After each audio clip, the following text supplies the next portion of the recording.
Is that bothering anybody? Can anybody hear it except me? Is it bothering you? I hate it. Because there's nothing I can do about it. It's just the way it is. The show is here. We're very happy and stuff. I think that we're gonna move forward with our show to the next. Everyone likes the polite elephant. He knows the right things to say and do. Unlike K-Rob, who doesn't know the right thing to do or say at the right time, which is now, and he's not playing the music, so I can't talk about space. The final frontier.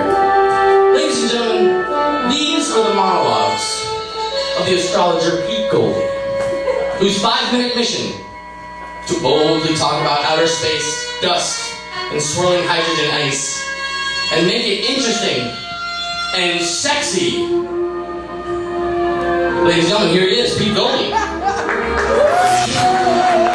Interesting, sexy, space is not interesting and sexy. You think about it. Pete Goldie, ladies and gentlemen. There he is. Look at him. What? Ladies and gentlemen, Pete Goldie is here. The time is now. What do you got, Pete? Oh, hi, chicken. Is it dust and gas swirling around? Yeah, you hit all key points. I really don't know what to say. All this. They're all gonna, everything you say though is gonna make the smoked pot guy laugh, right? Oh, yeah, my audience right there. That guy. He's doing the smoked pot guy. That's right. He smokes pot, and he laughs. Yeah, and you're gonna wish you had a T-shirt saying "I got high with smoke pot guy." That's right. Everything you say, he just laughs. It's maddening. Yeah. Can we get this over with, please? Yes. Yeah. Hey, look at that. See that picture? That's a real astronomical picture. Whoa. Yes, that's my own scope, which is quite a trick. Through a 10-inch scope. That's called Sittin's Quintet. It is the appearance of 5 colliding galaxies. 5 galaxies at once colliding. There are 4 colliding, but the blue one in the lower left, I'm afraid, is not part of that. It's just an overlay. How much money did this picture cost the Space Center to take? It's on the internet. It's totally free. Oh, right, free, right. Everything on the internet is free. You know the funny thing, too, is when NASA wants more photos, they just go on the internet and get them. What? They don't have to do any more space missions. It's all out there. It's all on the internet. Like Google Universe. Yeah. I thought that'd be funny. It wasn't. Now these people at Pixar are predicting what we'll see in the future all the time. So they're on top of it. You know, last week I showed you guys. Just read. I showed you guys a fantastic series of artist renderings. But I finally found the real shot of the giant ring that they found around Saturn. This is the real data. This is Spitzer Infrared Telescope. And you clearly see that there is, in fact, a giant yellowish thing. There it is. This is a galaxy cluster that is tucked away in the far reaches of the universe. Saving it for a rainy day? It is a galaxy cluster tucked away in the edge of the universe. That's right. There it is. It's a cluster tucked. A cluster. There you go. Yep. And let's identify what we're looking at here. What is it? It's a bad tattoo. Over a butt crack, isn't it? Yeah. Exactly. Yeah. Interesting. Yeah, exactly. Yeah, it sort of reminds me, you know those tattoos you get in the butt? What do they call those, Hal? Remember I know her. This is not a butt crack. This is actually the surface of Mars. What you have is a very unusual capture. The surface of Mars there. Yeah. The dark things are trails left on the surface of by dust devils stirring around, and that ghostly-like thing you're looking at is a dust devil It's a UPC in the formation of forming all those little spirals around that butt crack. Now, yes, there's other bad tattoos of butt cracks. We gotta explain this one while we're out of here. I would like to know, there's only one person in this image, which was taken at the Burning Man Arts Festival, the Black Rock Desert. One person looks like they belong there. But I want to ask Chicken John, who's here tonight, what's the story behind this picture? I was awoken I was asleep in my trailer with my shower, and I was awoken and my dad said, hey, Larry is here, and he wants you to be in this movie. And Harrod Blank, Every year that I've ever been to Burning Man, Harrod Blank has had this giant 16mm camera, and that he's making a movie about Burning Man. And he doesn't say when he's going to stop filming or whatever. So it's been 16 years that I've been going to Burning Man, and every year he's there collecting footage and art. Nothing really happens there, though. No, I mean, he doesn't edit it together, he just smokes more pot. He's like, no, Larry wants you to be in this movie. And so the three of us stood there and we argued for a minute and a half.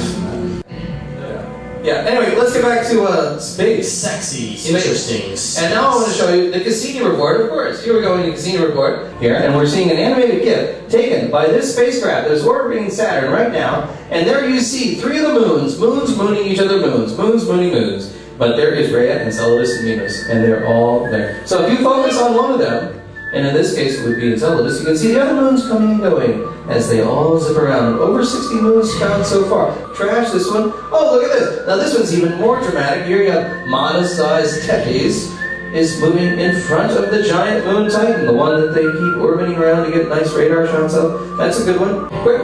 Oh, yeah, here we go. Now, here's Rhea in front of Dione. Yeah! Yes. These were all captured during a period of about 24 hours. Again, they're in an interesting orbit where the sun angle and the moons are well illuminated and swooping around a bunch at once. You can get these overlapping pictures and put a few snaps together, and you see eclipses of moons doing moon things. So, right along here, these lines here. Now, they have detected around Rhea the only moon anywhere they have found, only by the very precise measurements, they can't take a picture of it, there is a ring of rocky debris around that moon. It's the only moon that has a ring. And they have not photographed this ring. It is so sparse, it is so spread out, it is so undistinguished, especially circling around Saturn with its fantastic rings. So we're paying attention to a slim little ring around a tiny little moon. But here's the cool part. Now they found this black line around the equator. As the particles orbiting Rhea lose their orbital velocity, they impact right at the equator, right where the ring is. So because it doesn't have an atmosphere, unlike every other place that has rings has an atmosphere, these particles fall straight down and make a black ring. Actually, this black ring is actually in the ultraviolet, but it disturbs the surface enough that they can detect what they think are ring particles hitting the surface of the moon. I think that's fantastic. That's going to be some of the most exciting science we're going to see. Seriously. Thanks. And now, In conclusion, zipping right along to the near conclusion, David, bring up the next one, but again, we've got to do some old stuff. I told you all about the L-Cross mission impacting the moon 2 weeks ago this night. It did impact the moon, and nobody saw anything of any interest anywhere. Nope. Well, they looked very, very closely at these images, and with the help of Photoshop, they found what they wanted to see. Hold on, with the help of Photoshop, they found what they wanted to see? Yeah, I think it's the knob there that says increase contrast until it gets you what you want to see. Print. Does it get you more money? Is that what it gets you? Does it make people into liberals that like want to spend billions of dollars on swirling gas and dust? The space program is not about money and politics, chicken. Sorry. It's about these red circles and white smudges. You should know that. Anyway, that is the plume of the L-Cross spacecraft impacting inside the Cavis crater. Who knows what that satellite is in the cargo bay?